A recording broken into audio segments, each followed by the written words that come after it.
Tu regardes, tu restes, tu fais partie du truc. Ici, on ne fait pas de contenu fast-food. Chaque vidéo est un terrain de jeu, un champ de bataille, une énigme. Tu veux juste cliquer, passe ton chemin.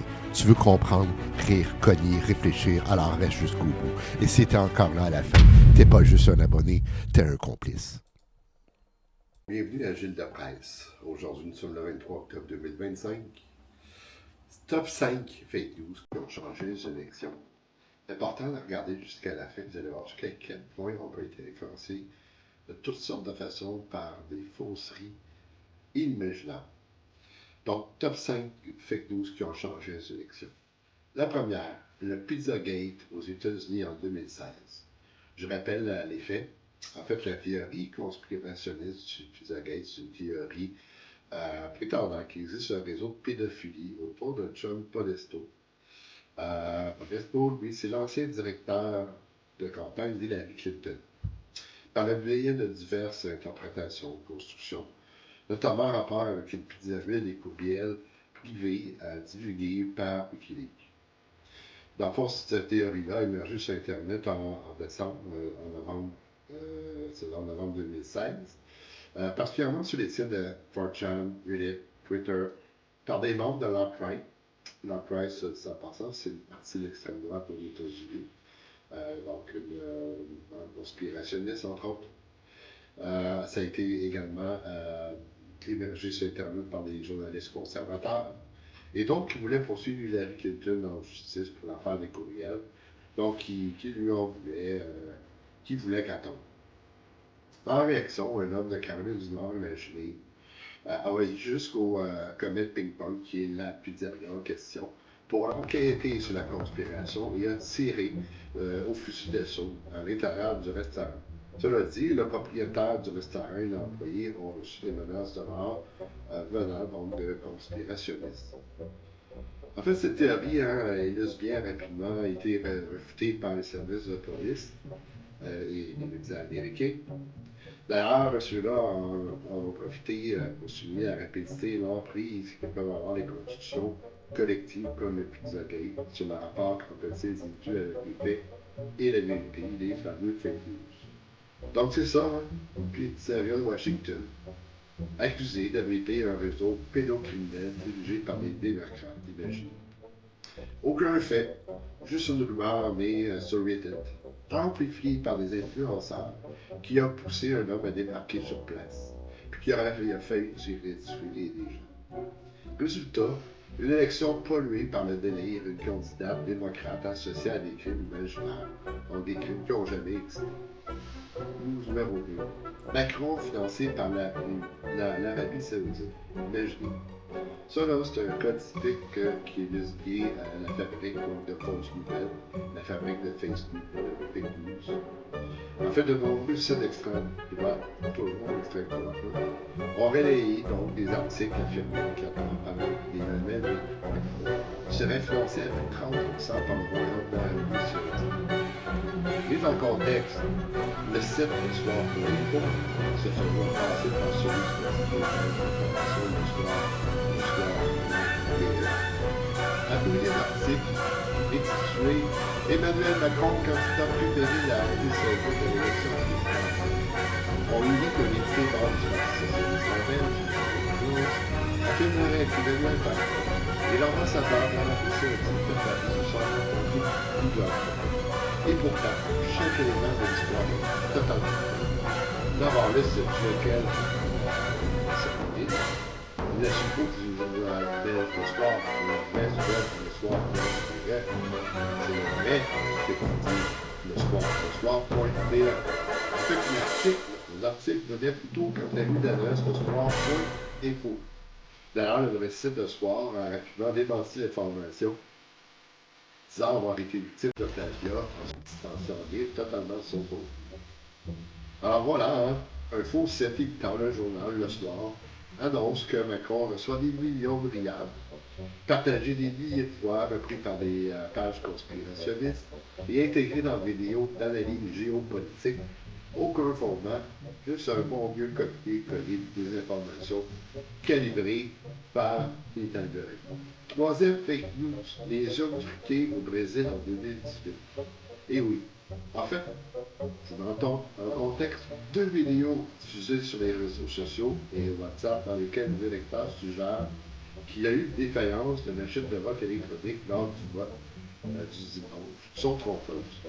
Ils auraient essayé, apparemment, les lecteurs auraient essayé de voter pour Jair Bolsonaro, fait partie du parti PSL, mais lorsqu'ils ont rentré le numéro du candidat, le message vote nul était perdu. Bon, vote nul. En fait, cependant, dans les deux cas, il est possible d'avoir dans l'urne que le vote, à ce moment-là, devait être pour le gouvernement. Dans l'une des vidéos, le lecteur dit qu'il est à Bolsonaro. OK? Dans le grand Rio Grande do Norte, il n'y avait pas de candidat pour le PSL, pour le gouvernement des Donc, par conséquent, le nom de Bolsonaro entraînait un vote nul. C'est normal. Là où s'il allait être voté, il n'y avait pas de candidat pour le PSL, pour le parti de Jair Bolsonaro. Donc, absolument, ça va être un vote nul. OK? Dans l'autre vidéo, c'est la même chose. Les lecteurs prétendent voter à l'école de l'autorité Israël, le projet gouvernement, la création de l'unité scolaire professionnelle, que tous suivent le réseau collégial. PSL n'a pas non plus présenté le candidat par le gouvernement. Donc, si tu es un habitant de l'État du nom de l'État, tu ne pouvais pas voter. Donc, cette convention-là, de la même manière que le numéro 12 du candidat à la présidence, c'était un vote nul.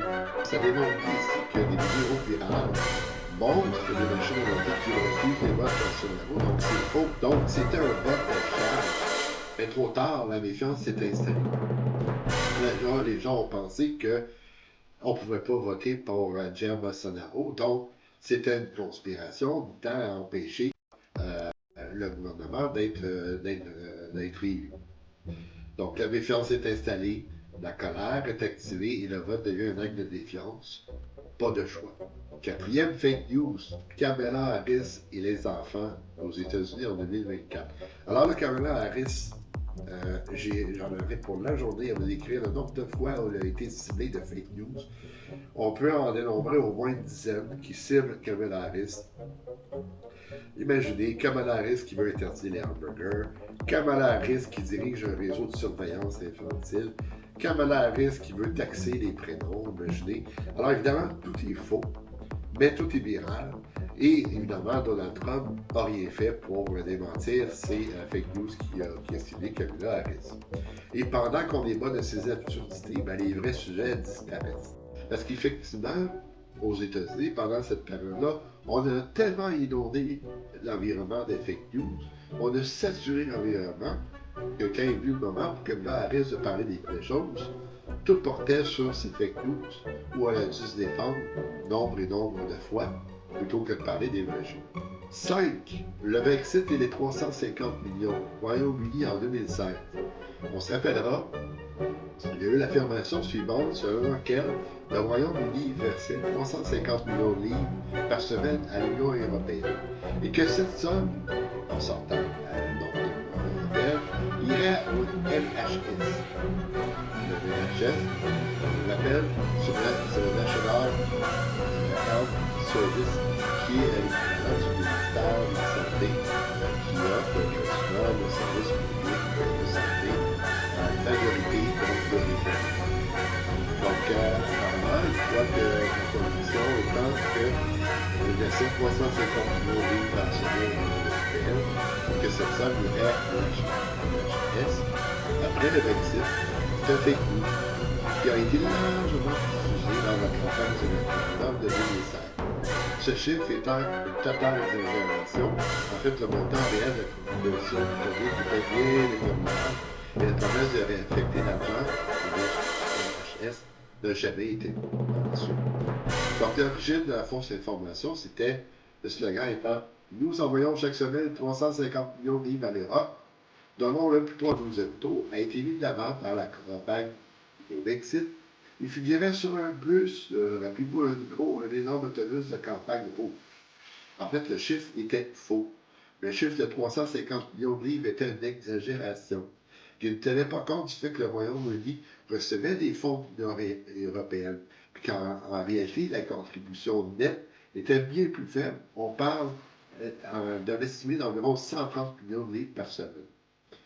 Et par la suite, une fois que les Britanniques sont sortis de l'Union européenne, ben, la promesse de réaffecter l'argent au National Health Service n'a pas été respectée.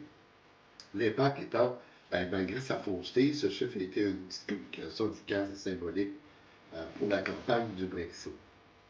Alors, le slogan sur la boussole, 350 millions de livres par semaine pour le NHS, si on quitte l'Union européenne, ben c'est faux, c'est archi faux. C'est simple, mais c'est simple, visuel et répété. Et ça, on suffit à faire basculer une majorité. Le mensonge n'a pas besoin d'inquiéter de juste être dévorant. Il doit être tellement beau, là, qu'on va y croire. Effectivement, ce ne sont pas des erreurs, ce sont des armes. Et des armes de désinformation massive. Elle ne cherche pas à convaincre, elle cherche juste à saturer l'environnement. Créer un environnement de mensonges, de désinformation, à détourner, à épuiser, et dans une démocratie fatiguée, elle gagne par pile. Rappelez-vous, dans un autre milieu, il disait que la civilisation est en train de sauver. On assiste à la fin de la civilisation. Alors, c'est peut-être aussi que la civilisation est en fin. La démocratie est fatiguée. On est prêt à croire n'importe quoi. Alors, la prochaine fois que tu scrolles, tu navigue sur Internet, là, demande-toi la chose suivante. Est-ce que je suis en train de me former ou juste de me faire hacker l'esprit? C'était Gilles Lapresse, c'était le 23 octobre 2025. Partage comment il veut avoir votre